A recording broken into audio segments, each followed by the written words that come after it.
3 mere seconds were required for the vitality to completely vanish from the official's complexion during the live broadcast.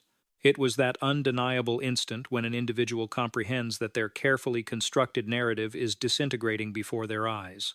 The scenario mirrored observing a defendant in a tribunal adamantly denying a record's existence, only to witness the lead inquisitor slide that precise parchment across the mahogany desk and articulate the signature aloud. This essentially describes the sequence of events when a prominent senator unsealed a manila envelope, distinguished by crimson security borders, amidst a legislative inquiry, and proceeded to vocalize a directive that the agency head had moments prior claimed was entirely fictional. Furthermore, this situation precipitates a considerably more profound inquiry. Should the very individual tasked with safeguarding our national data possess the capability to clandestinely eliminate it, one must wonder whose interests the infrastructure truly serves. This occurrence transcended standard administrative review or a calculated media quotation. It functioned as a seasoned legal strategist deploying a tactical snare in the moment, utilizing the testifier's internal records against them. The environment was a Legislative Security Committee chamber in the early months of the year 2026, a space typically characterized by the lethargic cadence of administrative jargon, structural inquiries, and meticulously practiced testimonies. Theoretically, the proceeding was anticipated to be entirely mundane, functioning as a yearly review regarding agency operations, financial distributions, and defensive measures. The focus was intended to be on strategic priorities. Precisely at 13 minutes before 10 o'clock in the morning, the agency director entered the chamber ahead of schedule, accompanied by a legal team bearing extensive volumes of pre-approved answers. Every aspect of his physical demeanor projected an aura of absolute assurance. For duration of nearly 2 hours, the inquiry progressed precisely according to the strategic blueprint designed by his counsel. Certain legislative members commended his administrative guidance and the fundamental reorganization of federal inquiry objectives, whereas other representatives expressed their apprehensions regarding personnel adjustments and modifications in defensive strategies. Whenever a complex inquiry was posed, the official replied, utilizing the highly specific administrative terminology that federal executives spend decades perfecting. There was absolutely nothing unforeseen, nothing sensational, and nothing that appeared likely to endure beyond a standard media cycle. It seemed destined to fade within a mere matter of hours.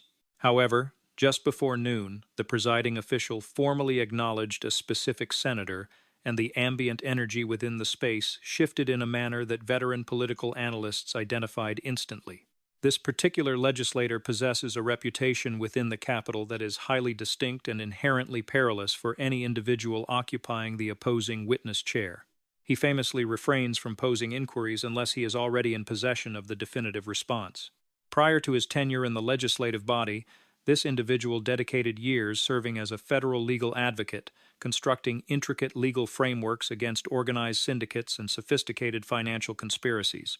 That professional history is vital to understand, as experienced legal strategists do not initiate their presentations with mere rhetoric. They commence their inquiries with concrete documentation. The architecture of the trap. Resting upon the senator's desk that morning was a manila envelope adorned with prominent crimson security indicators which were distinctly observable from across the expanse of the chamber. Although it remained sealed initially, the testifying official undoubtedly registered its presence. Recording devices subsequently documented the fleeting instant when the director's gaze darted toward the envelope for a fraction of a second prior to snapping back to the senator's gaze. Experts in nonverbal communication would subsequently identify that singular micro-expression as the initial manifestation of genuine apprehension. The legislator commenced his questioning with a measured demeanor. Addressing the agency head directly, he adopted the detached inflection of an administrator reviewing a standard procedural matter. He expressed a desire to inquire regarding the agency's digital archiving methodologies, focusing particularly on the retention of sensitive defensive records. The official signaled his agreement to the topic. He affirmed his willingness to proceed, stating that the Bureau upholds some of the most stringent digital protection frameworks within the entire national apparatus. Up to this juncture, the dialogue appeared entirely conventional. The interrogator leaned forward marginally, asking if those frameworks encompassed specific protections designed to thwart the unsanctioned erasure of sensitive defensive information. The official confirmed this with total self-assurance. He elaborated that they utilize numerous overlapping archival architectures, rigorous entry limitations, and permanent digital tracking systems. The senator paused briefly, seeking confirmation that it would be practically unfeasible for massive volumes of sensitive information to be purged without high-level clearance. The director concurred with this assessment. The senator then slowly proposed a hypothetical scenario regarding such an erasure.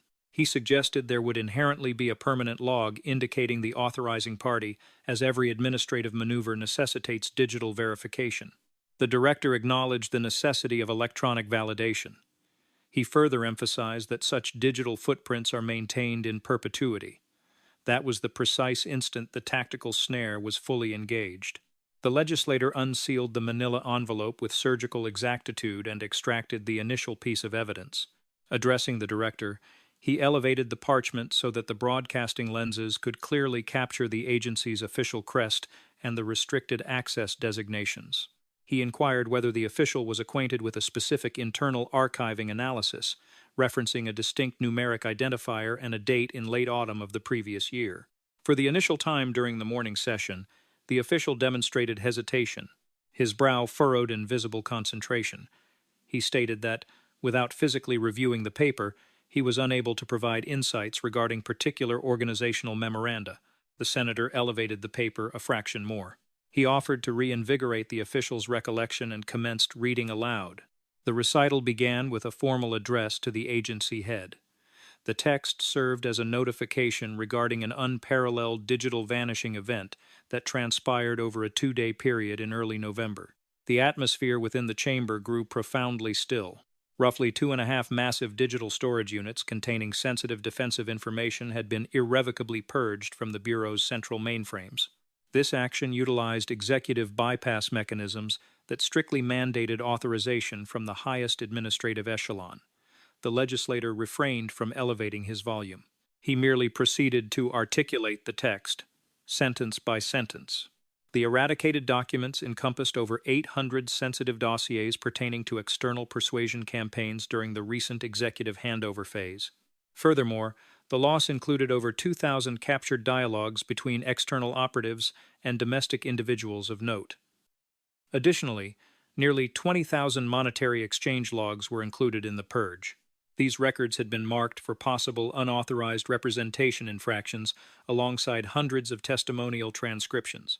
Subsequently, the narrative reached the declaration that fundamentally altered the trajectory of the proceedings. The document stated this erasure was finalized utilizing the director's exclusive electronic credential, which was engaged from his private workspace console during the deep hours of the morning. The senator slowly lowered the parchment.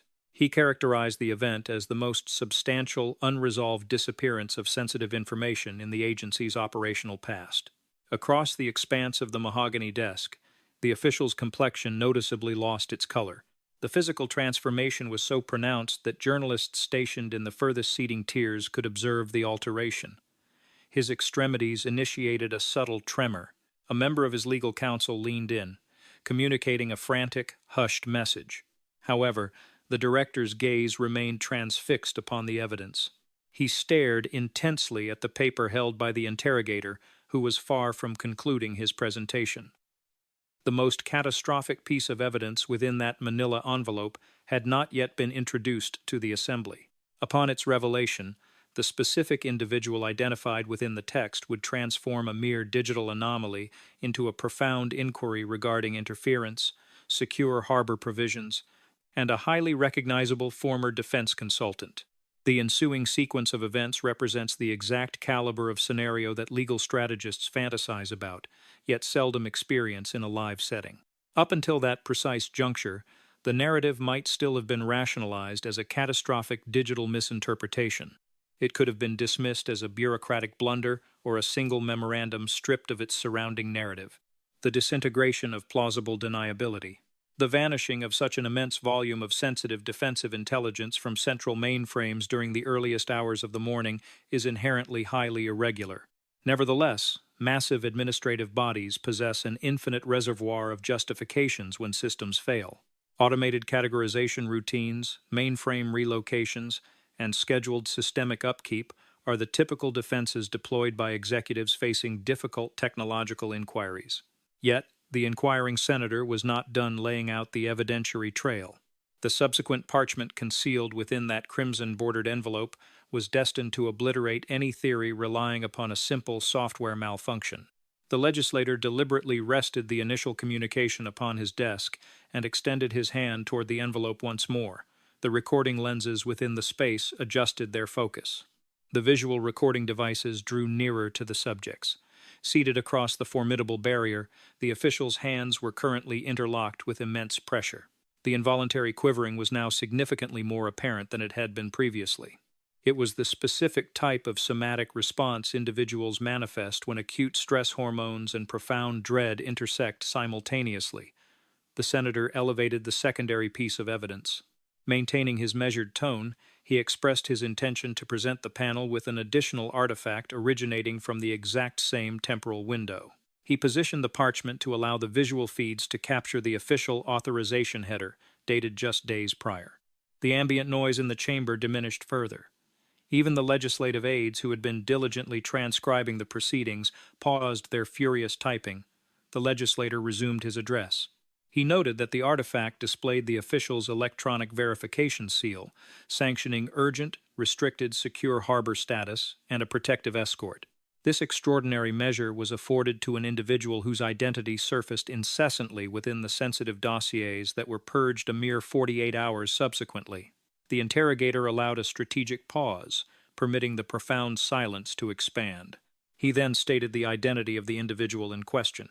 That specific moniker resonated within the chamber with the impact of a kinetic shockwave. It belonged to a highly polarizing former executive consultant, an individual whose complex past with the Bureau had already spawned years of legal inquiries, judicial submissions, and intense public debate. Based upon the documents currently in the senator's possession, this specific subject's identity manifested nearly 50 separate times within the text. These numerous references were buried within the defensive archives that had been irreversibly eradicated from the central mainframes shortly after the Secure Harbor Mandate. The underlying suggestion required no formal translation. Nevertheless, the legislator proceeded to articulate it explicitly, addressing the agency head. His vocal inflection gained a discernible edge. He reiterated that the specific individual's identity was peppered throughout the defensive information purged in early November. He emphasized that a mere 2 days prior, the director had unilaterally sanctioned a protective covenant, bestowing restricted secure status and an armed federal escort. The senator leaned further over the dais. He stated his intention to pose a direct query regarding the matter. He asked if the official had sanctioned the erasure of restricted defensive archives to shield this specific individual from scrutiny. He further questioned if this action was intended to obscure other entities linked to external persuasion campaigns. The physical response from the testifying official was instantaneous and impossible to misinterpret. His jaw parted, yet no sound materialized from his throat. For a prolonged moment, he remained immobilized, locking eyes with his interrogator. His respiration became abruptly apparent through the rapid elevation and descent of his upper torso. He extended a hand toward the crystal tumbler positioned before him. As he elevated the vessel, the tremors in his extremities were so violent that the liquid breached the rim, dampening the polished surface of the desk. The recording lenses documented every painful fraction of this sequence. Eventually, the official managed to formulate a response. With a remarkably strained vocalization, he stated his refusal to participate in the dialogue. He declared an unwillingness to hypothesize regarding restricted inquiry details within a public forum. Such a deflection might have proven successful in an alternative scenario. However, the senator was functioning in the capacity of a relentless legal advocate rather than a mere elected official. Legal advocates do not cease their pursuit following a primary evasion. They simply introduce supplementary corroboration. The legislator smoothly extracted an additional parchment from the secure envelope. He identified the document as the Central Facilities Electronic Entry Registry for the dates in question. He commenced reading the logged data to the assembly. Based on the structure's formal tracking systems, the director breached the main facility late in the evening. The logs indicated he breached the executive suite several minutes later. The senator implemented another strategic silence. He noted that absolutely no other staff members were located on that specific elevated level of the facility. He allowed another moment of quiet. He then read that the official departed the premises shortly after 4 o'clock in the morning. The legislator lowered the document and directed his gaze squarely across the divide. He reiterated that the digital purge transpired precisely at 2:47 in the morning. He emphasized that the official was the solitary individual within the structure possessing the necessary executive tier clearance when the information vanished. The absence of sound within the space became palpably dense. The director's legal counsel resumed their frantic, hushed consultations. Yet, the interrogator was not yet finished accumulating the evidentiary weight. The true impact of this confrontation did not stem from an isolated communication or a solitary entry record. It emanated from the precise manner in which the artifacts intertwined, akin to fragments of a complex mosaic. The narrative included a communication detailing a colossal purge of defensive knowledge. It featured an entry registry confirming the official's solitary presence within the structure. It incorporated a secure harbor mandate for a controversial figure executed mere days prior. Subsequently, the senator grasped for yet another crucial document. He identified this as the forensic digital assessment compiled by the agency's primary data protection executive. He proceeded to dictate the findings. The purge employed critical bypass procedures engineered to circumvent all conventional retention mechanisms. The maneuver necessitated the physical deactivation of half a dozen distinct redundancy networks. Furthermore, it demanded affirmative verification at 3 separate authentication nodes. The legislator halted his recitation. He summarized that this event was unequivocally not a mechanized cataloging routine. It was a deliberate, hands-on eradication. The profound consequences of that statement lingered in the atmosphere. Dismantling a half-dozen independent redundancy architectures within the agency's restricted digital environment is not an occurrence born of happenstance. It demands focused determination. It consumes significant duration. Above all, it requires an operator possessing the absolute clearance to negate every single safeguard woven into the digital fabric. The senator leaned forward once more. His tone now projected the restrained ferocity of an advocate delivering final summations to an impaneled group. Addressing the official, he recalled the prior testimony. He reminded the director of his earlier assertion that the agency's frameworks render it practically unfeasible for massive volumes of restricted data to simply vanish. The climax of the interrogation. The earlier claim was that such a disappearance could not occur absent appropriate sanctioning and logging. The interrogator elevated the internal communication once again. He emphasized that the text confirmed the purge utilized the director's exclusive digital key. He then elevated the facility entry registry. He pointed out that the log placed the official in solitary confinement within his workspace during the critical window. He finally elevated the secure harbor mandate. He articulated that this specific paper proved the official had sanctioned safety measures for a subject featured prominently within the vanished archives. The senator's vocal volume decreased marginally. He stated his intention to reiterate his primary question. He demanded to know the rationale behind the eradication of immense defensive archives during the darkest hours, while the official was isolated. The query focused on his solitary presence within the central facility. On this occasion, the testifying official did not succumb to paralysis. Instead, he reacted with explosive indignation.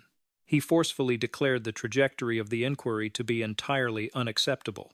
His vocalization fractured under the immense pressure, oscillating between genuine fury and absolute terror.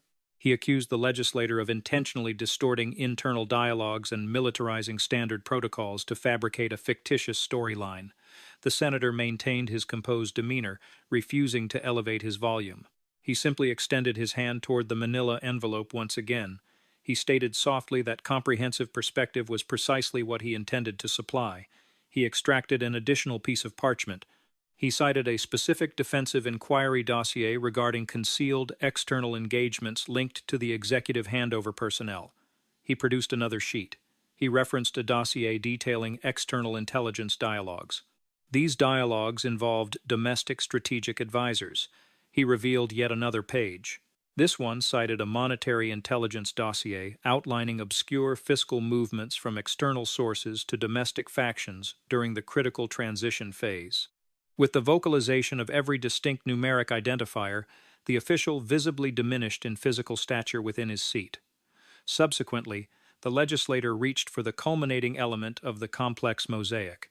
It was an electronic correspondence.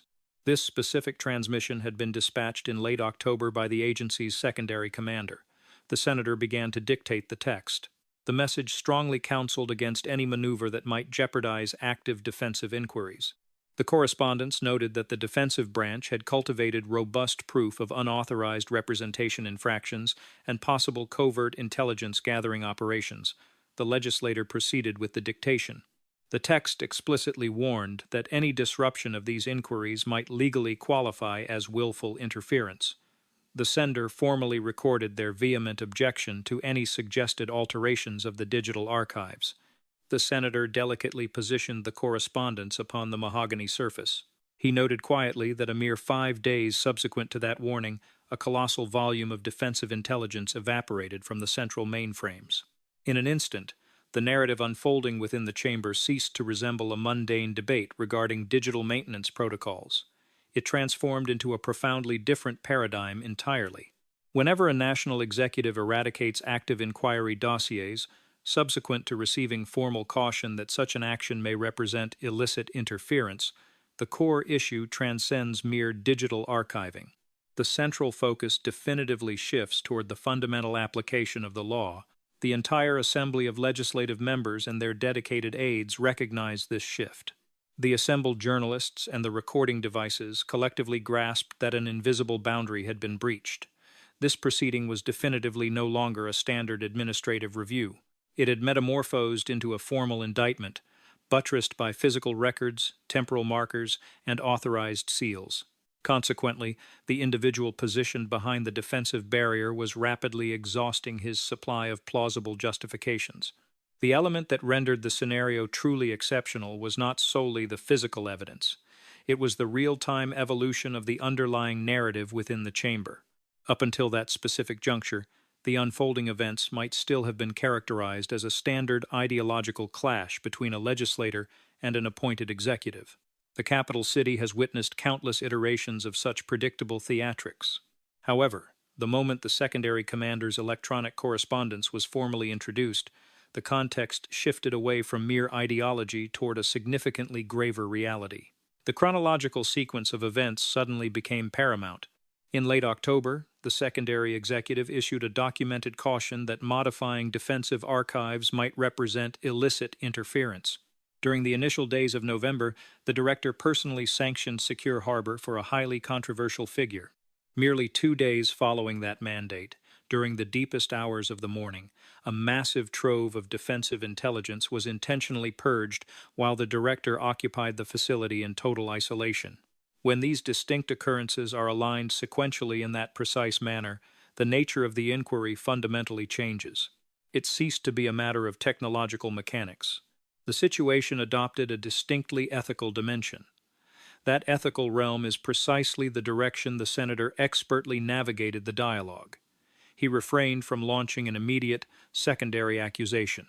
Alternatively, he engaged in a tactic frequently utilized by legal advocates when the burden of proof is already insurmountable. He meticulously elucidated the broader consequences of the actions. Addressing the official with a softer, yet profoundly measured tone, he stated that defensive inquiries serve a vital purpose. Their fundamental architecture is designed to identify and neutralize external powers attempting to manipulate the domestic civic framework. The legislator elevated the communication once more.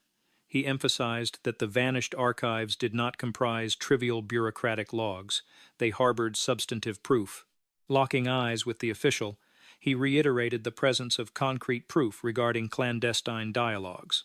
These dialogues occurred between external operatives and domestic entities during a highly sensitive period of executive handover. That specific concept of transition possesses immense gravity. The interregnum separating a national vote and the installation of a new administration represents a peak period of systemic vulnerability. Administrations rotate, inner circles are established, untested personnel acquire restricted clearances, and external actors traditionally perceive these transitional phases as prime avenues for exploitation. The senator persisted with his address. His demeanor shifted away from that of an inquiring legislator toward that of an advocate delivering a final summation. He meticulously listed the thousands of captured dialogues between external operatives and domestic liaisons. He detailed the nearly 20,000 monetary exchange logs identified for potential regulatory infractions. These monetary logs were specifically flagged for potential unauthorized representation violations alongside hundreds of testimonial gatherings. The legislator implemented another strategic silence. He emphasized that these were not merely digital artifacts, but active, ongoing inquiries. The visual feed transitioned to the official once more. His physical carriage had deteriorated significantly. Earlier in the session, he maintained an erect posture, exuding the practiced assurance of a seasoned bureaucratic witness. Currently, his torso was angled forward, with his arms pulled tight against his core. His digits were interwoven with intense pressure, seemingly attempting to suppress the visible tremors, yet the recording lenses still managed to capture the involuntary movement. The entire assembly witnessed this physical collapse as well. The senator resumed, stating that the vanishing of defensive data yields highly tangible repercussions. These repercussions represent severe operational degrades. He lightly struck the parchment resting upon his desk. He reasoned that if the archives held proof of external actors coordinating with domestic liaisons, purging the data fails to negate the actual clandestine behavior. It merely obliterates the capacity of the authorities to substantiate the reality of those events. This rationale was rudimentary yet catastrophic. The foundation of defensive operations relies entirely upon maintained records, intercepted transmissions, testimonial transcripts, and monetary pathways. Upon the evaporation of those pillars, the entire architecture of inquiry crumbles. The senator leaned toward his amplification device. He reiterated that the internal communication confirmed the purge necessitated the dismantling of multiple, redundant safety networks. He directed his gaze at the official, clarifying that this specific methodology ensures the lost information is permanently irretrievable. The chamber maintained its profound hush. For a brief span, the interrogator offered no further commentary. Subsequently, he re-engaged the dialogue, steering the narrative away from digital logistics toward a vastly broader ethical query. He stated that the panel bears the burden of supervising the national security apparatus. He noted that this mandate inherently demands the safeguarding of restricted intelligence. This preservation is essential to empower truth seekers, legal advocates, and judicial bodies to ascertain the occurrence of illicit acts. The legislator elevated the secure harbor mandate one final time. He contrasted this duty with the reality that, mere days prior to the purge, the official sanctioned safety measures for a subject featured extensively within the vanished archives. He vocalized the polarizing individual's identity once more. Despite the assembly having previously processed the revelation, the repetition landed with equal force. The impact remained undiminished because the subject in question was not an obscure civilian observer. He had previously operated as one of the most highly visible defense executives within the federal apparatus. Currently, based upon the evidence secured within the manila envelope, his identity manifested nearly 50 times within intelligence archives that were now entirely vaporized. The senator executed a highly nuanced maneuver at that precise juncture. He explicitly refrained from alleging any direct illicit behavior on the part of the protected subject. Rather, he illuminated the troubling systemic configuration. He elaborated that secure harbor provisions are conventionally bestowed upon individuals collaborating with inquiries or enduring verifiable physical jeopardy. However, the bestowal of such extreme protective measures does not typically align chronologically with the destruction of the very records that detail their involvement. The erasure of active inquiry archives bearing the subject's identity presented a profound contradiction. The unstated consequence lingered oppressively within the space. The agency head made another fraught attempt to interject. With a tight, strained delivery, he accused the interrogator of formulating deductions based upon fragmented data sets. He reiterated that the topics involved highly restricted operational methodologies that defied comprehensive public examination. The legislator offered a microscopic nod of acknowledgement. He stated calmly that this inherent restriction is exactly why physical proof holds such paramount importance. Pivoting toward the presiding official, he formally requested the artifacts be permanently integrated into the Legislative Historical Registry. The presiding chairman affirmed the request. An aide meticulously gathered the physical evidence. While seemingly trivial, this bureaucratic maneuver bears immense weight within the Capitol. Upon entering the legislative registry, any artifact becomes a permanent fixture of the formal historical narrative. It immediately becomes accessible for rigorous examination by internal watchdogs, oversight panels, and potentially the highest law enforcement entities in the nation. Both the interrogator and the testifying official comprehended the gravity of this reality. The senator pivoted his attention back toward the primary barrier. He expressed a desire to establish absolute clarity regarding the nature of the proceedings. He asserted that the inquiry had transcended petty ideological squabbles. Gesturing toward the secured artifacts, he defined the core issue. The fundamental question was whether restricted evidentiary materials were purposefully eradicated following an explicit, recorded caution from a subordinate executive that such an act might represent illicit interference.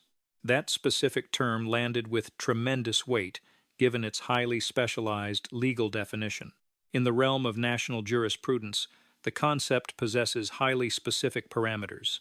The eradication or modification of proof linked to an active inquiry possesses the potential to be legally classified as interference, provided the underlying objective is to hinder the pursuit of truth. The legislator was not required to formally quote the relevant legal code.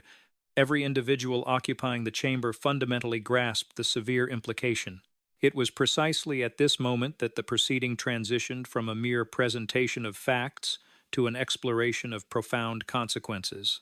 Should the chronological narrative established by the senator prove factual, the scenario birthed an incredibly unsettling prospect. The most massive purge of defensive information in the agency's history might entirely lack an innocent, technological explanation. It possessed the hallmark of a calculated, intentional act. The senator articulated the reality without embellishment. Whenever authorities are severed from data detailing potential external manipulation campaigns, the devastation ripples far past an isolated inquiry. It directly paralyzes the capacity of the national apparatus to comprehend the identities and methodologies of entities attempting to manipulate the civic infrastructure. He allowed the gravity of the statement to settle. He concluded that if those critical archives were intentionally eradicated, the citizenry possesses an absolute right to understand the underlying motivation. For the initial moment since the intense interrogation commenced, the agency head failed to offer an immediate rebuttal. He merely directed his gaze downward toward the mahogany surface. The sensitive amplification devices captured the ragged rhythm of his respiration. Throughout the space, journalists were frantically composing updates, fundamentally aware that the narrative transpiring before them had eclipsed the boundaries of a standard procedural event. The proceedings had morphed into something vastly more significant. The legislator broke the silence, adjusting his cadence to a slower, more deliberate rhythm. He reflected upon his extensive tenure as a legal advocate. He noted that, in his experience, absolute truth seldom vanishes without leaving a residue. It invariably abandons fragments, be they physical papers, electronic registries, digital correspondence, or authorization seals. He indicated the manila envelope once more.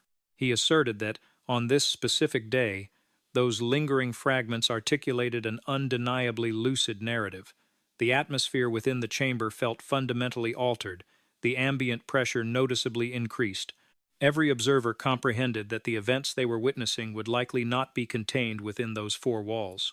Should the presented evidence withstand rigorous secondary validation, it possessed the potential to ignite inquiries that extended vastly beyond the legislative body. This looming potentiality saturated the silent chamber. The aftermath and institutional implications. The interrogation pressed onward. This represents the precise juncture where the narrative transcended the confines of a single inquiry, a solitary legislator, or a singular agency head.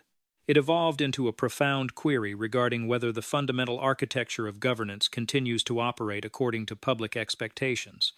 When one methodically strips away the ideological veneer, the factional designations, the broadcasting equipment, and the massive egos occupying the dais, the remaining core is remarkably simple and deeply disturbing. A high-ranking national executive swore under penalty of perjury that a specific directive was a phantom. Subsequently, a legislator unsealed an envelope and vocalized that exact directive for the historical record. The implications were undeniable. Furthermore, The directive in question chronicled the purposeful eradication of the most immense cache of defensive intelligence ever recorded by the agency. The numeric volume might appear esoteric until it is converted into a tangible metric. It does not represent a meager collection of digital scraps carelessly misplaced from a mainframe. It equates to tens of millions of distinct pages of investigative assets. This includes captured dialogues, monetary logs, testimonial transcripts, strategic assessments, and complex relationship matrices spanning hundreds of discrete inquiries. Based entirely upon the correspondence formally entered into the legislative registry, every single fragment of this material evaporated during the deepest hours of the morning. This occurred via a hands-on, executive bypass maneuver. The maneuver inherently demanded the physical nullification of half a dozen distinct redundancy architectures. This action does not mirror the digital equivalent of an accidental spill. It represents the digital equivalent of breaching a secure repository under the cover of darkness, defeating the locks on every reinforced container, and manually feeding the contents into an industrial destruction device while the facility is devoid of witnesses. Crucially, the exclusive digital key utilized to initiate this catastrophic sequence was assigned directly to the agency head. Removing the ideological lens once more, one must examine the fundamental architecture of the presentation. It was a meticulously constructed chronological sequence. In late October, a subordinate executive dispatched a warning that modifying the archives might qualify as illicit interference. On the first day of November, the director personally executed a secure harbor mandate for a highly controversial figure. Merely 2 days later, the defensive archives heavily featuring that individual's identity were irrevocably purged. While those 3 distinct occurrences do not independently establish absolute culpability, they represent the precise configuration that seasoned legal advocates scrutinize endlessly. The sequence of caution, followed by sanctuary, concluding in eradication, is deeply troubling. This specific configuration explains why the chamber ceased to resemble a mundane review. It possessed the atmosphere of an opening sequence to a vastly more complex narrative. The interrogating senator fully grasped the gravity of the juncture. This comprehension was evident in his drastically reduced cadence and his calculated decision to permit the physical proof to resonate rather than burying it under rhetoric. He refrained from inundating the subject with a barrage of supplementary allegations. Eventually, he addressed the official once more, stating his intention to pose a final inquiry. His vocalization returned to a state of calm, measured control. He presented a hypothetical scenario regarding an agency staff member who eradicated investigative materials subsequent to receiving documented caution from leadership regarding illicit interference. He inquired if such a staff member would be subjected to a formal legal review. The query lingered in the silent atmosphere for a prolonged duration, primarily because every soul present was already intimately familiar with the inevitable answer. The agency head paused, searching for a safe harbor. He responded with extreme caution, suggesting that any scenario encompassing the ruin of evidence would necessitate a comprehensive internal audit. The senator refused to accept the deflection. He prevented the response from vanishing into the fog of administrative jargon. He stated flatly that the official had not addressed the core inquiry. Closing the distance to the amplification device, he reiterated the simplicity of his prompt. He demanded to know if the purposeful erasure of proof following an explicit warning of interference would conventionally ignite a formal legal review. The director sought guidance from his counsel once more. However, on this occasion, even his seasoned advisors appeared paralyzed. Ultimately, the official offered a hushed concession. He acknowledged that such an event might indeed spark a formal inquiry, contingent upon the specific variables. The legislator offered a microscopic nod. He methodically explained that this potentiality is precisely the reason the gathered artifacts possessed such supreme importance. Pivoting toward the presiding official, he summarized his position.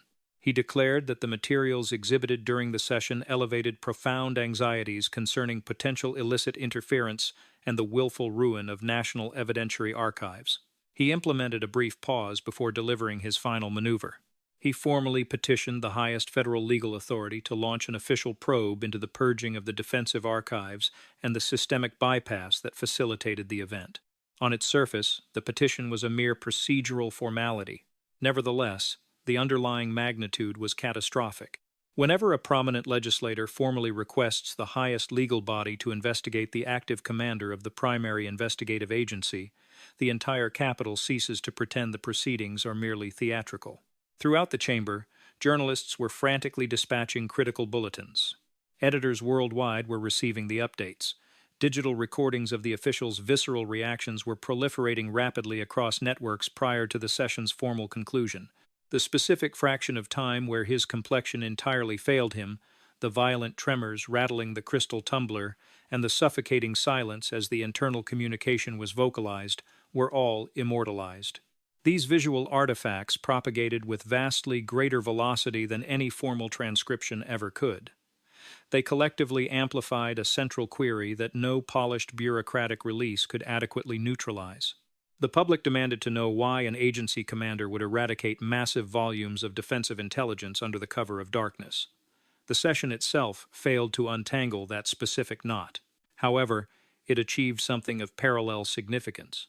It established an indelible historical foundation. This foundation consisted of the internal communication, the exclusive digital key, the facility registry, the secure harbor mandate, and the cautionary correspondence from the secondary executive. Examined in isolation, any single fragment might have been rationalized away. However, fused together, they forged a remarkably durable evidentiary chain.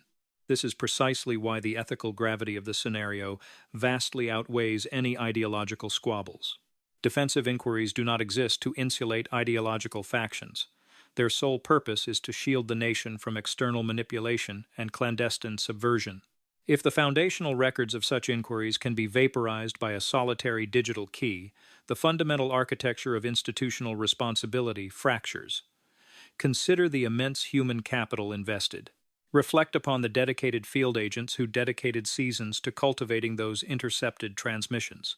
Consider the brilliant minds painstakingly charting obscure monetary pathways linking external powers to domestic entities. Ponder the vulnerable individuals who provided testimony under the absolute belief that their words would be safeguarded within a national inquiry. All of that immense effort and profound risk can evaporate with a single keystroke. When such an event transpires, the casualties are not mere elected officials.